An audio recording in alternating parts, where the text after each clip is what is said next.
साहेब के कुछ पद पूरे उल्टवासी के हैं और कुछ पद में बीच बीच में उल्टवासी है। तरके घाम ऊपर के भुभुरी, घाम ऊपर होता है, भुभुरी नीचे होती है। सूरज तपता है तो ऊपर से धूप आती है और नीचे बालू तपती है तो भुभुरी उसको कहते हैं, वो नीचे है। लेकिन साहब कहते तरके घाम ऊपर के भुभुरी, घाम नीचे भुभुरी ऊपर। नीचे क्या है? मन। और ऊंचे क्या है? ये प्राणी पदार्थों का द्वंद्व। तरके घाम मनस्ताप, ऊपर के भुभुरी, ऊपर के प्राणी पदार्थों की उलझन। छाह कतहु नहीं पायो हो, कहीं तुम छाया नहीं पाते हो। आदमी मनस्तापों में जलता है और बाहर के प्राणी पदार्थों के द्वंद्व जनित प्रपंचों में जलता है। और ये छतरी नहीं छाता है, छाया में नहीं आता है, छांव नहीं बनाता है। अंदर ताप है, बाहर ताप है। अंदर काम, क्रोध, लोभ, मोह, राग, द्वेष, ईर्ष्या, अहंकार, ये मानसिक ताप तपते हैं। और बाहर के प्राणी पदार्थों का द्वंद्व है। कोई कुछ कहता है, कोई कुछ कहता है, कोई अच्छा कहता है, कोई बुरा कहता है, कोई हमें तकलीफ देना चाहता है, कोई हमारी रकरना चाहता है। ये बाहर की भुभुरी है, ऊपर की भुभुरी है। और इसी में जीव जलता है, अपने लिए छाया नहीं बनाता है। ऐसन जान पसीजो सीजो कसन चतुरिया छायो। तुम अंदर के धूप से और बाहर की भुभुरी से सदा जलते रहे हो और इस दुख को जान करके भी इससे पार पाने के लिए क्यों नहीं छतरी छाते हो। ये अलंकार का घटा टोप है। अर्थ हुआ मन के ताप और बाहरी प्राणी पदार्थों के द्वंद्व जनित ताप। इन तापों से बचने के लिए प्रयास करो। सदगुरु ने कहा है, एक साधे सब साधिया। मन को साध लेने से सब सध जाता है।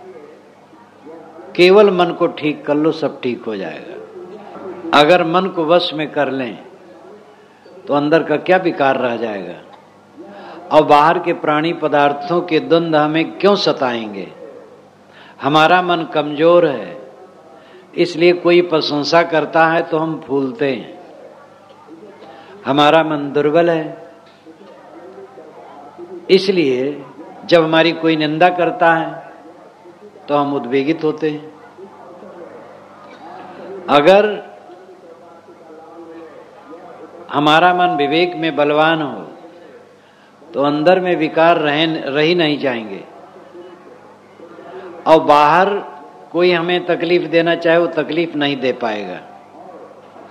कोई हमारे विषय में उल्टा पलटा कह सकता और कर सकता है, तकलीफ नहीं दे सकता है। हमारा मन अंदर में इतना मजबूत होना चाहिए कि किसी परिस्थिति में हम विचलित न हों। सबके मुंह को हम बंद नहीं कर सकते, अपने मुंह को बंद करना है। सबकी क्रियाओं को हम रोक नहीं सकते हैं, अपनी क्रियाओं पर संयम करना है। जो ये मानता है अमुक ने हमें तकलीफ दिया, वो अभी समझने में भूल कर रहा है। अमुक ने अपनी समझ के अनुसार बर्ताव किया, उसमें हमें तकलीफ मानने न मानने की बात अपने ऊपर है। जैसा वो समझा बर्ताव किया। हम अगर विवेकी हैं तो हमें तकलीफ नहीं होगी और हम फूलेंगे भी नहीं। किसी का मन है हाथ जोड़ लिया, किसी का मन है गाली दे दिया, अगर हम उसमें फूलते पचकते हैं तो हम दो कौड़ी के हैं। जानवर को लोग हाँकते हैं, जिधर हाँकते हैं जानवर चलते हैं। अगर कोई हमें हाँक दिया तो हम जानवर हैं। किसी ने प्रशंसा कर दी, हम फूल गए तो मानो हाँक दिए गए। और किसी ने हमारे साथ अच्छा व्यवहार नहीं किया और हम पिचक गए तो हम जानवर हो गए। अच्छा व्यवहार बुरा व्यवहार भी अपनी मान्यता की बात होती है। किसी ने अपने ढंग से अच्छा ही किया होगा, हम क्यों उसमें दुखी हो। किसी ने हमें कटु ही कहा तो ऐसा उस समय उसका विचार था, कह दिया, हम क्यों दुखी हो। हमें अपने को इतना विवेक में बलवान बनाना है कि कहीं कोई किसी प्रकार से हमें कष्ट न हो। यही सुरक्षित पथ है। सभी मनुष्यों के विचारों को अपने अनुसार करोगे, लोग अपनी पत्नी, अपने बच्चे, अपने पिता, अपने माता के व्यवहार विचारों को अपने अनुसार नहीं बना सकते। अपने विचार को तो आप अपने मन के अनुसार अपने अनुसार बना नहीं पाते हैं। अपने विचारों को अपने अनुसार बना नहीं पाते हो, दूसरे के विचार को अपने अनुसार बना लोगे। जबकि अपने विचारों को अपने अनुसार बना सकते हो, मेहनत करना चाहिए। आदमी को अपने सुधार के लिए पूर्ण सुवस्था है। हम अपने को बिल्कुल निखार सकते हैं, दिव्य कर सकते हैं। और यह कर लिए तो कुछ करना बाकी नहीं रह गया। और ये काम छोड़ दिए, दूसरे को ठीक करने लगे तो बह गए। इसी पर सायम ने कहा, एक साधे सब साधिया, सब साधे एक जाए, जैसे सींचे मूल को फूले फले अगाए। एक मन को साध लेने पर सब सद गया। साधना नाम वश में करना। हमने अपने मन को वश में कर लिया, सारा संसार मानो वश में हो गया। और सबको वश में करने चले तो बह गए। सब तो वश में हो गए नहीं और भटकना हो गए। किसके ऊपर आपका अधिकार है, किसका घमंड है? अपने मन पर अधिकार है। हम चाहें तो पूरा सुबस कर सकते हैं। हर इंसान में ये क्षमता है कि अपने मन को वश में कर ले। अब रह गया, तुरंत पूरा नहीं कर पाएगा, करते करते हो जाएगा, लग जाए ठीक से तो। तर के घाम ऊपर के भुभुरी, छाह कतहु नहीं पायो हो, ऐसन जान पसीजो छीजो कसन चतुरिया छायो हो। भीतर की धूप, बाहर की भुभुरी बालुका, भीतर मन, मनस्ताप, मन का ताप भीतर की धूप है। बाहर की भुभुरी प्राणी पदार्थों के द्वंद्व जनित उद्वेग हैं। और इसमें तुम्हें कहीं छाया नहीं मिलती, उलझते हो, पीड़ित होते हो। इसके लिए छतरी छाओ, मन को वश में करो तो अंदर का ताप मिट जाएगा। और बाहर का जितना द्वंद्व होगा स्पर्श नहीं करेगा। अपने को सब समय निर्विकार भाव में रखना अपनी बहादुरी है।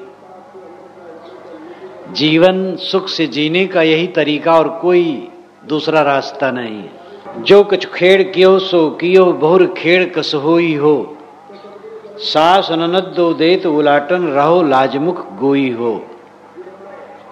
साहब कहते, जो खेल आज तक किए सो किए, अब फिर ये खेल मत करो। अपने को उलझाने का तमाशा आज तक करते रहे, अब आज भी अपने को उलझाओ न। अनादिकाल से सुपरिचित पथ हमारा क्या है? काम भोग का, स्वाद का, रूप का, गंध का, स्पर्श का, रस का, मान बढ़ाई का, राग द्वेष का, हर्ष शोक का, लड़ाई झगड़े का, तू मैं का, कला कल्पना करने का, विवाद करने का। यही हमारा सुपरिचित पथ है। अब जो पथ अपनाना है, क्षमा, गम, संतोष, शांत, निवृत्ति, विवादहीन, मौन, संयम। हमारी यात्रा बाहर की थी, अब अंतर यात्रा करनी है। अंतर यात्रा के लिए अपने को मारना है, दूसरे को नहीं। दूसरे से नहीं लड़ना है, भीतर लड़ना है। हम दुनिया के तमाशे में अपने को डाल करके दुखी किए और दुनिया से हासिल कुछ हुआ नहीं है। काले बाल वालों को तो भ्रम है मिलेगा जरूर, लेकिन उजले बाल वाले तो दुनिया को लंबे समय तक देख चुके हैं। वे बताएं क्या पाए, ठोकर के सिवा क्या पाए हैं, झगड़ा झंझट द्वंद्व के सिवा क्या पाए। ये उजले बाल वाले काले बाल वालों को क्यों नहीं बता देते? लगता है उजले बाल वालों को ईर्ष्या है काले बाल वालों से। हमें कोई नहीं बताया था, हम इन्हें क्यों बताएं, ये भी बच्चा दुख भोगे। तो लगता है काले बाल वालों से उजले बाल वालों को ईर्ष्या है। बड़ी बात तो ये भी है कि बता दे तो सुनने वाला कौन है? ये काले बाल वाले सुनेंगे? नहीं सुनेंगे। सोचेंगे बूढ़े सठिया गए, सुख कैसे नहीं मिलेगा, जरूर मिलेगा, ये भोग चुके हैं और हमें हमारे लिए छिपा रहे हैं। तो सुनने वाला भी कोई नहीं, उजले बाल वालों के खाली दोष नहीं। लेकिन ये पक्का समझ लो, दुनिया में चांटे के सिवा कुछ पाओगे नहीं। ठोकर खाते खाते खाते खाते एक दिन भारा करके शरीर गिर जाएगा और कुछ मिलेगा नहीं। बड़ी उन्नत बड़ी उन्नत बड़ी उन्नत, हम बड़ी उन्नत कर रहे हैं। क्या उन्नत कर रहे हो? कूड़ा कबाड़ बटोर रहे हो। मन में खुराफात खुराफात खुराफात। सब उन्नत का परिणाम क्या है? मन की खुराफात। बिस्तर पर गए तो नींद नहीं आती, अगर पड़ गई और नींद खुली तो बेचैन, कई बातों को सोचकर। रास्ता चलते हैं, ऐसे डूबे हैं मालूम होता कहीं बह रहे हैं। अशांत चित्त, भय, दुविधा, संदेह, उद्वेग, यही तो कमाई है। और क्या कमाई है? बाहर है पाथर कांकर। बाहर की सत संपत्ति जिसे हम कहते हैं वो कंकर पत्थर है। उस कंकर पत्थर की कुछ जरूरत है, उसको बिल्कुल नकारा नहीं जा सकता है, लेकिन वो जीवन नहीं है। रोटी पानी के बिना तो चलेगा ही नहीं, लेकिन रोटी पानी ले लेने के बाद क्या तृप्ति होती है? कुछ और भी चाहिए। और क्या है? और कोई वस्तु नहीं चाहिए, मन की सफाई चाहिए। आज तक जो हमने बटोर रखा है उसको खारिज करना चाहिए। हमने मन में कबाड़ खाना बना लिया है, उसको धोना चाहिए, उसको साफ करना चाहिए। और हम कबाड़ बटोरते जाते हैं, कबाड़ को धोने की चेष्टा नहीं करते। जिन उन्नतियों कर्मों के पीछे मन में उद्वेग इकट्ठा हो, वो उन्नति नहीं है। दुनिया की एक एक भयंकर घटना देख करके भी तो आंखें खुलनी चाहिए। अभी मेड़ का कोई झगड़ा हो तो हम लाठी उठा लेंगे, मेड़ को लेके 4 अंगुत जमीन को लेकर के मारा मारी कर देते हैं। मुकदमे लड़ते लड़ते बुढ़ा जाते हैं। एक आदमी 500 रुपए की जमीन को लेकर मुकदमा शुरू किया, उसके घर के पास का था। वो जमीन उस समय 500 रुपए की थी बस, और मुकदमा लड़ते लड़ते 15 वर्ष हो गए। 27,000 रुपये खर्च हुए। सस्ती जमाना था। मुझे जब अपने घर ले गया देखा तो मैंने कहा ये तो 500 रुपये की जमीन तुम 27,000 रुपये खर्च किए, 15 वर्ष लड़े। उसने कहा साहब जमीन की लड़ाई नहीं, बात की लड़ाई है। बड़े रोब से कहा साहब जमीन की लड़ाई नहीं है, बात की लड़ाई है। मैंने कहा बात की लड़ाई करके जीवन गंदा करना है? जीवन इसीलिए मिला है कि एक एक बात में उलझ करके इसको नष्ट करो। फिर चुप हुआ। 25 वर्षों के बाद मैंने कहा क्या हुआ? कि साहब 1 लाख रुपया खर्च हो गया और 25 वर्ष हो गए लड़ते, लेकिन साहब हम पिंड नहीं छोड़ेंगे। करीब 30-35 वर्ष हो गए।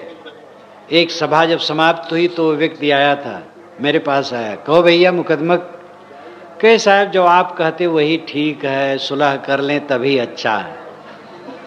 हम कहे कितना खर्च किए? साहब कहे तो 2 लाख के करीब हो गया।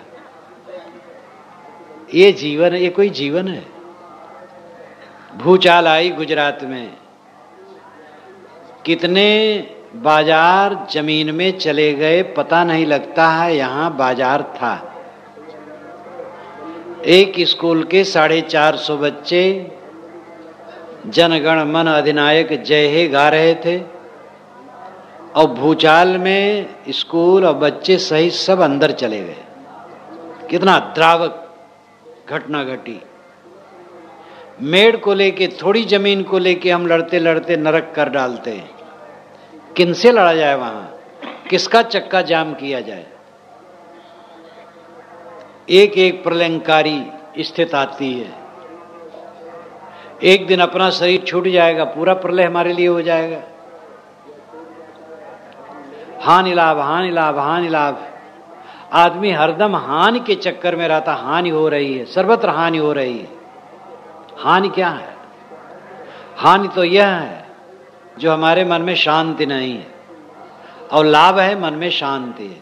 इस समान कोई लाभ नहीं और शांति खोने के समान कोई हानि नहीं। इस चीज को हमें समझना चाहिए, और इस चीज को हम नहीं समझते हैं। दुनिया के कंकर पत्थर को इतना तूल देते हैं, इसी के लिए सारी बदमाशी करते हैं। धार्मिक कहलाने वाले भी मान बढ़ाई और पद और धन के लिए क्या क्या अत्याचार नहीं करते। गद्दियों के लिए मुकदमा लड़े जाते हैं, हत्याएं की जाती हैं। पदों के लिए क्या क्या नहीं होता है। शब्दों के बवंडर में पढ़ करके धार्मिक कहने से क्या होगा जब तक आचरण न होगा। अपने को सिपाही रख करके, सिपाही की स्थिति में रह करके काम करने की चेष्टा छूट गई। पद, लंबे लंबे पद अपने नाम में जुड़े, इसकी तृष्णा बढ़ गई। जगत गुरु, महामंडलेश्वर, आचार्य शब्दों को लेकर के मारामारी शुरू हो गई। तो गृहस्थी हो चाहे विरक्त हो, मनुष्य वही है, आवश्यकताएं वही हैं और रोग वही है, निदान वही है। क्षमा इस प्रकृति में किसी के लिए नहीं है। अगर भोजन की मात्रा ज्यादा कोई पेट में डालेगा, साधु हो या गृहस्थ, स्त्री हो या पुरुष, उसको अपच होगा। संतुलित भोजन डालेगा, सुखी रहेगा। लहसुन प्याज खाएगा, दुर्गंधिक डकार आएगी।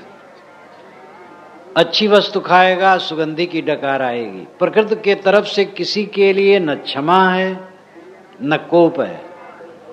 जो हम करें वो भरें। इसलिए बड़ी सावधानी से चलने की जरूरत है। साहब कहते हैं जो खेल हुआ, जो तमाशा हुआ हुआ, अब इस तमाशे में मत पड़ो। मन के चक्कर में न पड़ो, मन की उलझन में न पड़ो। क्षमा, गम, संतोष, संयम, सरलता से रहो। शम दम तितिक्षा, दम शम तितिक्षा, ये सब का आचरण आवश्यक है। जो लोग कहते हैं दम नहीं करना चाहिए, वे खुद दम करते हैं। दम और शम, दम का मतलब है बलात् मन और इंद्रियों को गलतियों से रोकना। शम का मतलब है इतना विचार उदय हो जाए कि मन गलत की तरफ जाए ही ना। लेकिन आदमी तुरंत इस अवस्था में नहीं पहुंच सकता है। तुरंत क्या, बहुत समय लगेगा पहुंचने में। इसलिए पहले दम की जरूरत है। अगर आपकी इंद्रियां और मन गलत की तरफ जा रहे हैं तो उससे झट से रोको, न जाने दो।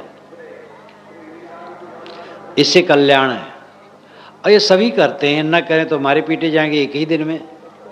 लोग रास्ते में निकलते हैं, कितनी बहु बेटियां देखते हैं, स्त्रियां कितने सुंदर युवकों को देखती हैं, धन देखते हैं, चीजें देखते हैं, मन चलता है। और जैसे मन चले वैसे काम करें तो एक ही दिन में पीट पिटम्मस, कूट कुटम्मस और बड़ी दीवार के अंदर में बंदी होगी। इसलिए सब दम करते हैं, मन रोकते हैं। लेकिन एक हवा उड़ा है कि दमन न करो, रोग बढ़ जाएगा। दमन की जरूरत है और सब दमन करते हैं। लेकिन दमन पूर्णता नहीं है, शमन पूर्णता है। पहले इंद्रिय और मन को गलत मार्ग से रोको, और विचार उत्पन्न होते होते तथ्य की धारणा ऐसी स्थिर हो जाए कि सब कच्चा चिट्ठा हर समय दिखाई दे, तो मन भटकेगा ही नहीं। किसी स्त्री या पुरुष को देख करके मन में आकर्षण उत्पन्न हुआ विकारों का, तो समझो कि वो टट्टी पेशाब है, हाण चाम है, क्या धरा है? मलिनता के सिवाय उद्वेग, उत्तेजना, मलिनता, क्षीणता।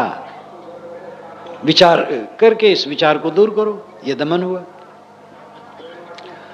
और निरंतर साधना का परिणाम एक दिन ऐसा आएगा कि ये सब में मन ही नहीं चलेगा, सब दिखाई देगा। गंदा है, क्या उसमें धरा है? गंदा भी सोचने की जरूरत नहीं रहेगी, एकदम नीरस रहेगा, अपने आप चित्त संतुलित। ये शमन है, ये करते करते होता है। संसार के तमाशे में हम पड़े हैं। संसार का तमाशा है राग द्वेष। जितने बंधन हैं ये दोनों शब्दों में आ जाते हैं। जहां अनुकूलता मिली वहां हम चिपकना सीखे, जहां प्रतिकूलता मिली वहां हम झगड़ना सीखे। बस राग द्वेष में अनादि काल का समय हमारा बीत चुका है। अब आज भी वही सुपरिचित पथ है, अपरिचित पथ है राग द्वेष रहित रहना। इस अपरिचित पथ पर चलने के लिए साहस बनाओ। कोई आपको कह दिया, अब आप उससे लड़ गए, ये तो अनादि काल से करते हो। कोई कुछ कह दिया, आप शांत रहे, ये नई बात है, इसमें आपकी विजय है।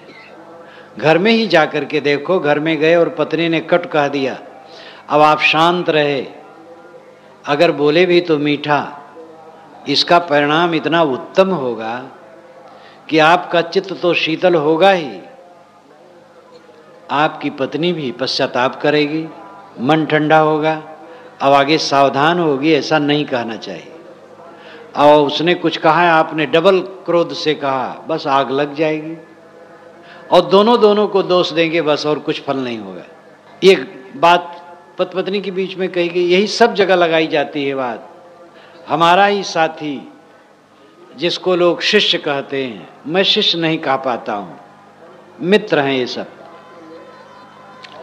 अगर ये कट कह दें, अगर हम सह पाएं तो वही हमारा ज्ञान होगा, वही गुरुत्व होगा, और हमारे लिए शीतलता इसमें होगी और इनके लिए भी प्रेरणा होगी। सुपरिचित रास्ता है, कोई आधी जबान का है, उसकी हम जबान उखाड़ लेंगे। जो मैं मारा ताए मैं मारा, जिसने मुझे मारा मैंने उसको मारा, मैंने उसको मारा इसलिए फिर उसने मुझे मारा, तब फिर मैंने उसको मारा। कहाँ तक जाओगे मारते मारते? रुक जाओ, मार लेने दो, उसे सिर झुका दो, देखो उसके हाथ रुक जाएंगे। साहस तो करो। तो सुपरिचित रास्ता राग द्वेष का है, कलह कल्पना का है, काम विकार का है। स्त्री पुरुष के शरीर में, पुरुष स्त्री के शरीर में अनादि अभ्यस्त आकर्षित होते रहते हैं, जो दोनों के हृदय की अविद्या है। और इसमें क्या है? विवेक से चाम को हटा दो, अंदर में मांस रक्त चिचुआता दिखाई देगा। मांस को हटा दो, हड्डी का कंकाल, अंदर में टट्टी पेशाब, क्या रखा है? स्त्री पुरुष और पुरुष स्त्री के लिए अनादि काल से आकर्षित होते रहे हैं। ये सुपरिचित पथ है गंदे मन का। अब नया जो रास्ता है विचारों का है, स्वच्छता का है, निर्मलता का है।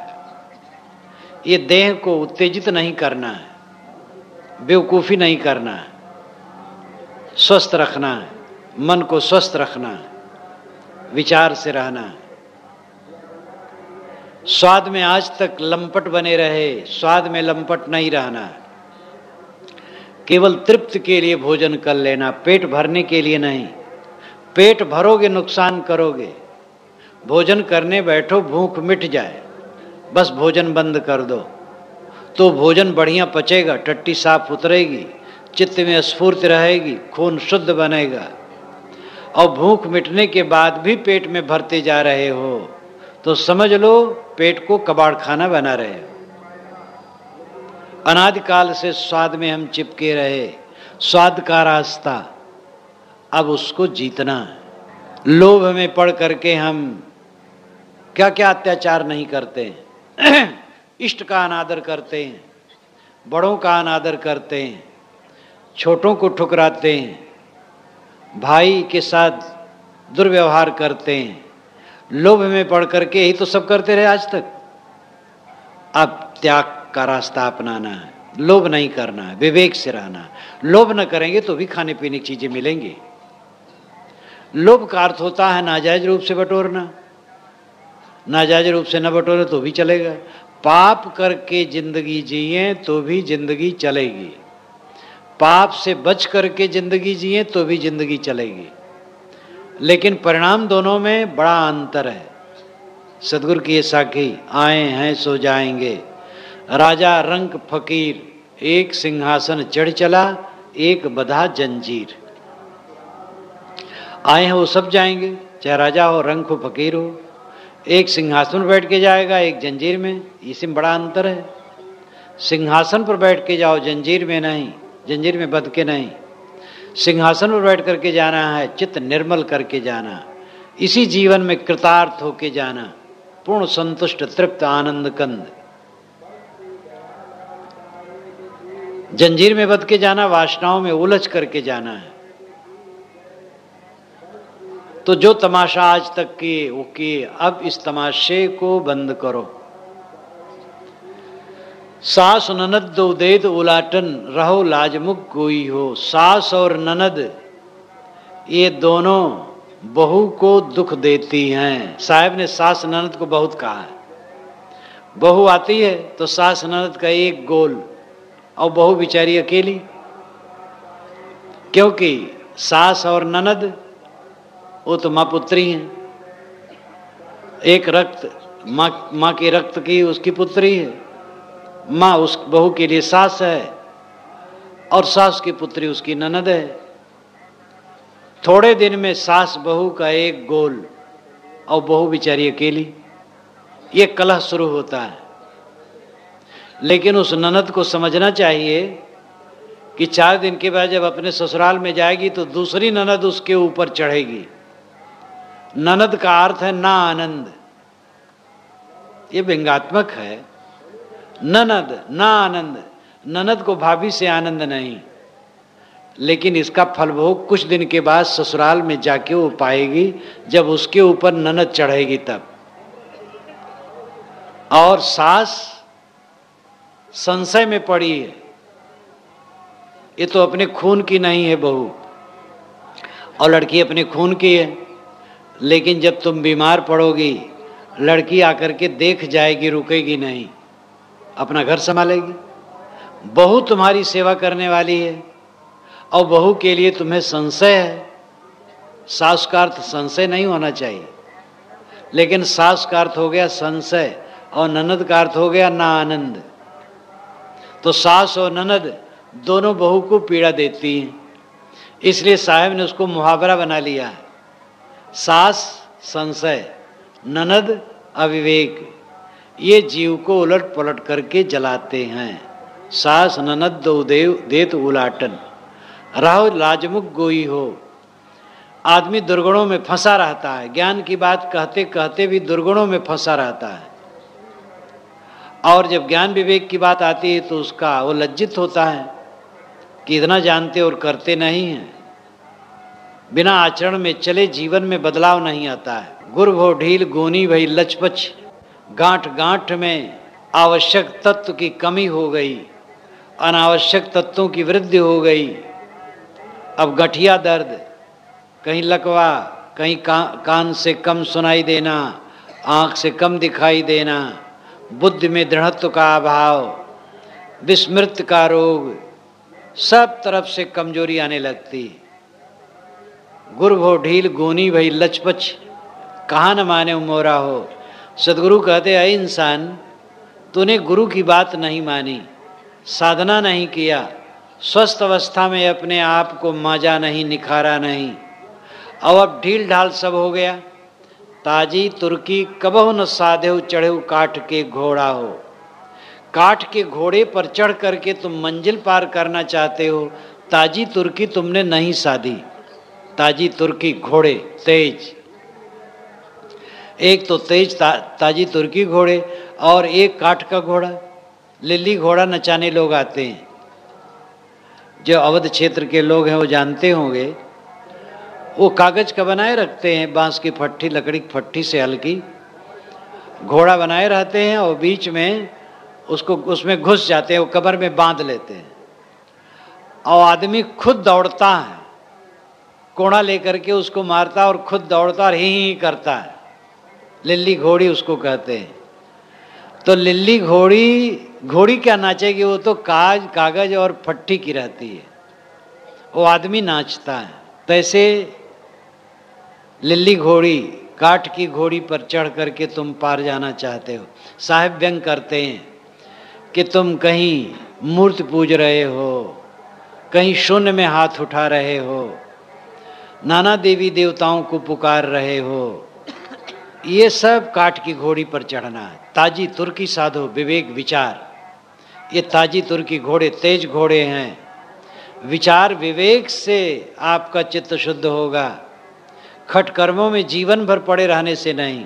ये ठीक है कि जब तक विवेक ज्ञान नहीं उदय हुआ कुछ करे, कुछ न करने से कुछ करना अच्छा है, लेकिन जीवन भर अगर उसी में उलझा रह गया तो क्या पाया। ताजी तुर्की कबो न साधेउ चढ़ऊ काठ के घोड़ा हो। ताल झांझ भल बाजत आवे, कहरा सब कोई नाचे हो। जय रंग दुल्हा ब्याहन आए, दुल्हिन तेहि रंग राचे हो। ये कहरवा प्रकरण है। साहब ने लोकगीत बीजक में कहा है, विप्रमतीसी ज्ञान चौतीसा के बाद कहरा, बेल, बसंत, चाचर, हिडोल, ये सब लोकगीत में उन्होंने कहा है। परशुराम चतुर्वेदी ने लिखा है कि कबीर लोक चतुर थे। इतने नहीं कि वो दर्शन और अध्यात्म में निष्णात थे, लोक चतुर भी थे। देखो उन्होंने कहरवा कहा, बसंत कहा, चाचर कहा, बेल कहा, हिडोला कहा, बिरौली कही, तो लोक चतुर भी थे। कहारों का नाच होता है तो ताल और झांझ बजता है, हुड़क और जोड़ी। हुड़क मृदंग जैसा होता है लेकिन लंबा थोड़ा होता है, और जोड़ी मजीरा जैसा होता है लेकिन वो बड़े बड़े होते हैं। पहले भारत आज़ाद होने के पूर्व कहरवा का नाच होता था तो हुड़क जोड़ी पर होता था। कोई हारमोनियम तबले पर नाच दे तो कहार लोग उसको निकाल देते थे, लेकिन भारत स्वतंत्र होने पर शिक्षा बढ़ी, वो सब सिस्टम टूट गया। लोक गीत नष्ट हो रहे हैं, लोक नृत्य नष्ट हो रहा है, और जो सामाजिक और जाति बंधन और कानून कायदे और पंचायत थी वो नष्ट हो रही है। उसमें गुण दोष दोनों थे। तो कहरवा का नाच होता था। बचपन में मैंने कई बार कहरवा का नाच गांव में देखा है। अब वो तो गैस भी उस जमाने में नहीं था, तो मसाल जलाते थे। मसाल जला करके नाचने वाले के मुंह के सामने हरदम किए रहते थे, तो नाचने वाला जितना तेज होता था मसालची भी वैसे तेज होता था। जैसे नाचने वाला घूमे वैसे मसालची घूमता था। और हुड़क को जोड़ी ये बजते थे। साहब कहते, ताल झांझ भल बाजत आवे, कहरा सब कोई नाचे हो। जय रंग दुल्हा ब्याहन आए, दुल्हिन तेहि रंग राचे हो। दुल्हा जिस रंग में, जिस भाव में ब्याहने आता, दुल्हन उसी रंग में नाचती। ये सगुण उपासकों पर व्यंग है। लोग मानते हैं मैं बहुरिया हूँ, भगवान मेरा पति है, और कबीर साहब के पदों का भी ऐसा अर्थ कर लिया गया। हरि मोर पीऊ मैं राम की बहुरिया, राम बड़ो मैं तन की लहुरिया। हरि मोर रहटा मैं रतन प्यूरिया, हरि का नाम ले कतत बहुरिया। 6 मास तागा बरस दिन कुकरी, लोग कहें भलकातल बपुरी। कहें कबीर सूत भलकाता, चरखा न होए मुक्ति का दाता। ये माधुर्य भक्ति का खंडन है। जो ये माना जाता है कि कबीर मानते थे कि मैं पत्नी हूँ, ईश्वर हमारा पति है, इस भाव का इसमें खंडन है। लेकिन विद्वान लोग अर्थ न समझ करके उसका उल्टा अर्थ कर लेते हैं, व्यंग करते हैं। साहब हरि मेरा पति है और मैं उसकी पत्नी हूँ, हरि बड़ा व्यापक है, मैं उसका अंश हूँ, हरि का नाम ले कतत बहुरिया। इस प्रकार हरि का नाम लेकर के बहुरिया अपने को पत्नी मानने वाला साधक नाम जप का सूत काटता है, ये साहब बताते हैं। तब और बताते हैं 6 मास तागा बरस दिन कुकरी, 6 महीने के नाम जप से तागे बनते हैं, यानी नाम जप में दृढ़ता होती है। और बरस दिन कुकरी, बरस दिन में कुकरी आटी बनती है, परिपक्वता होती है। लोग कहें भल का कातल बपुरी, उनके गुरु लोग कहते इस बेचारी ने अच्छा नाम का सूत काता। तब कबीर साहब अंतिम में व्यंग करते हैं, कहें कबीर सूत भल काता, चरखा न होए मुक्ति का दाता। सूत तो इन्होंने अच्छा काता, लेकिन ये चरखा मुक्ति का दाता नहीं। खंडन उन्होंने किया, आगे और विस्तार है खंडन का। हरि ठग ठगस सकल जग डोले, अगर अलग हरि मान लिया गया है तो ये तो ठगाई हो गई। अलग हरि कहाँ है? आत्मा से अलग परमात्मा खोजना भ्रम है, परंतु विवेक ज्ञान न होने से इसका उल्टे अर्थ विद्वान लगा करके और अर्थ करते हैं। तो साहब कहते ताल झांझ भल बाजत आवे कारा सब कोई नाचे हो। लोग गाते हैं, बजाते हैं, नाचते हैं, अपने को पत्नी मानते हैं और देवता को, किसी देवता को पति मानते हैं। जिस रंग में देवता की कल्पना होती उसी रंग में स्वयं रंगते हैं। तो इस प्रकार यही काठ के घोड़े पर चढ़ना है और ताजी तुर्की पर चढ़ना है विवेक ज्ञान, विचार ज्ञान, विवेक विचार के ज्ञान में रहना है, ताजी तुर्की पर चढ़ना है। नौका अछत खेवे नहीं जाने, कैसक लगबे हो तीरा हो। कहें कबीर राम रसमाते जुलाहा दास कबीरा हो। साहब कहते हैं नौका अछत खेवे नहीं जाने, नौका के होते हुए भी तो इसे खेने नहीं जानते हो। कैसे लगभग तीरा हो, कैसे पार पाओगे? ये शरीर नौका है और इसमें बैठ करके, इसको पा करके भी इसको खेने का रहस्य नहीं समझते हो।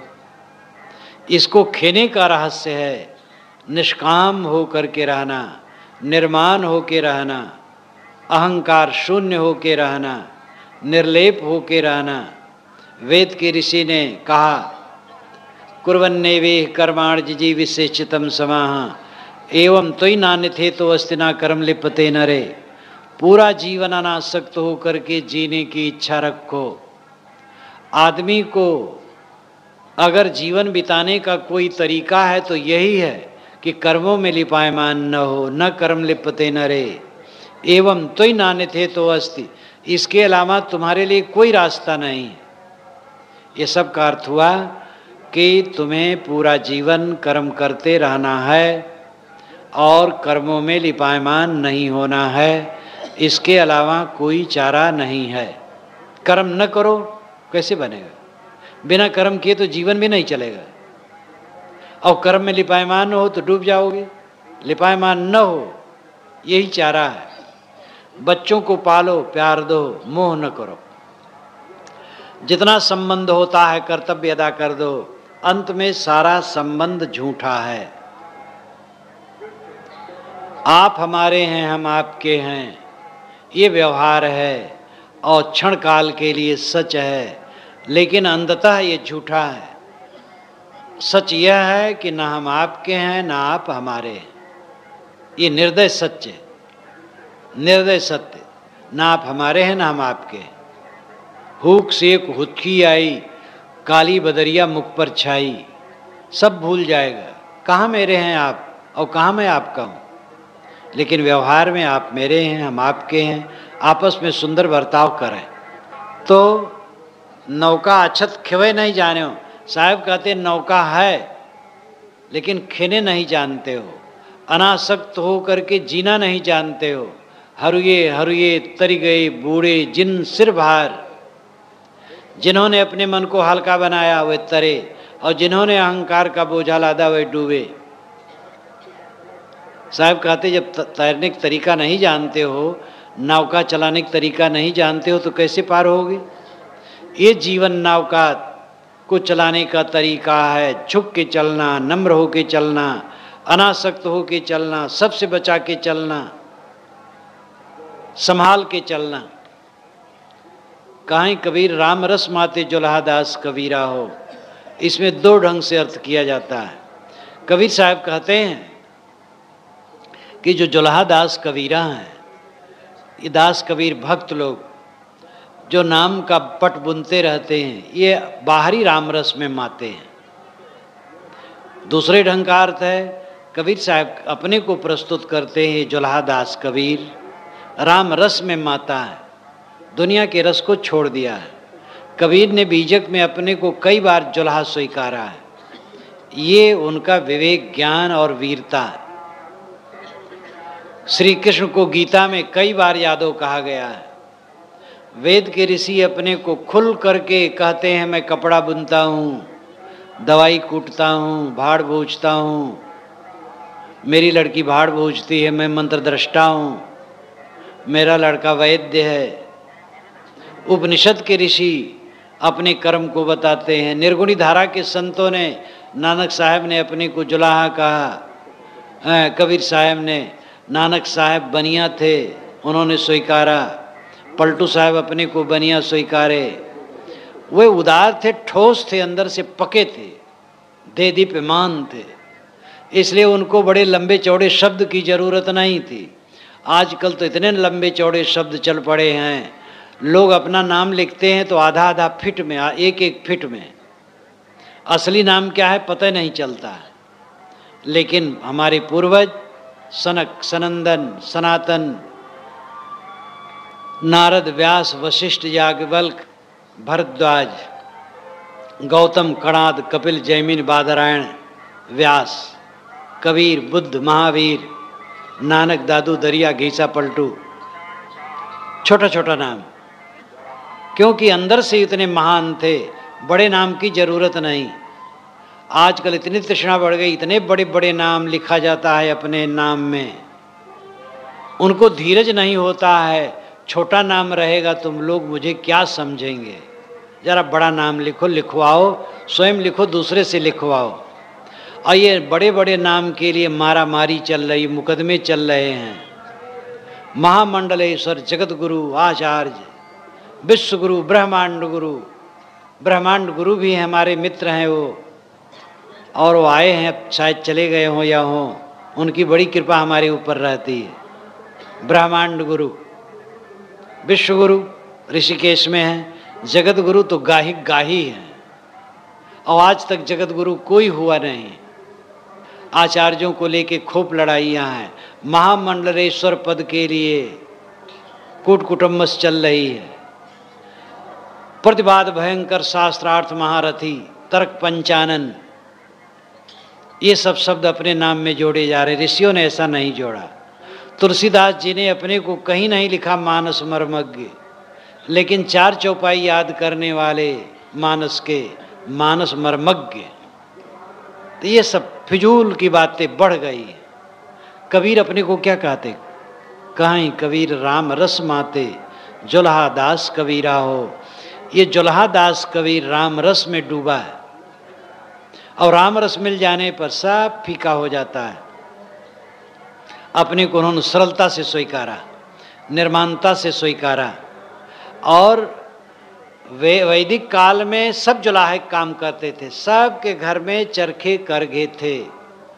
विवाह होने के बाद दुल्हन आती थी, सूत काट करके, कपड़ा बुन करके अपने पति के शरीर में बांधती थी और कहती थी, अब मैं तेरे शरीर में कपड़ा बांध रही हूँ, तेरी दृष्टि दूसरी स्त्री की तरफ नहीं जाना चाहिए। विवाह सूक्त में इसको मैंने लिखा है। और जब बच्चा पैदा होता था तब अपने हाथ से कपड़ा बुन करके बच्चे को पहनाती थी, एक संस्कार दिया जाता था। कपड़ा बुनना, अन्न पैदा करना, तेल पेरना, जूता टाँकना, कपड़ा सिलना, धोना, कपड़ा पाथना, मकान बनाना, हल चलाना, नाली साफ करना, ये सब पवित्र काम है। दुर्भाग्य है हमारे देश में, इन कामों को करने वालों को हमने शूद्र और अछूत कहा, जो कर्म कर है उनको अछूत कहा, और छुआछूत का रोग फैल गया। जबकि सबके पेट में टट्टी पेशाब है, सबके ऊपर चाम लपेटा है, सब वैसे मनुष्य हैं और सबके अंदर में आत्मा रूपी परमात्मा बैठा है। साहब अपने को अत्यंत सरल ढंग से कहते हैं, मैं राम रस में लीन हूँ, मुझे भटकने की आवश्यकता नहीं है। राम रस भीतर है, कामरस बाहर है। बाहर की चीज़ों में जो ललचाएगा वो सदैव असंतोष पाएगा, और बाहर से लौट करके जो अंतर्मुख होगा उसको रामरस मिलेगा, तृप्त होगा और सदैव आनंद कंद बना रहेगा। हमारे जीवन की सफलता है, जीवन की खुराफाते मिट जाएं, अशांत मिट जाए, परम तृप्ति और परम संतोष की प्राप्ति हो जाए, ये जीवन की सार्थकता है। इसी के साथ मैं अपनी वाणी को विराम देता हूँ।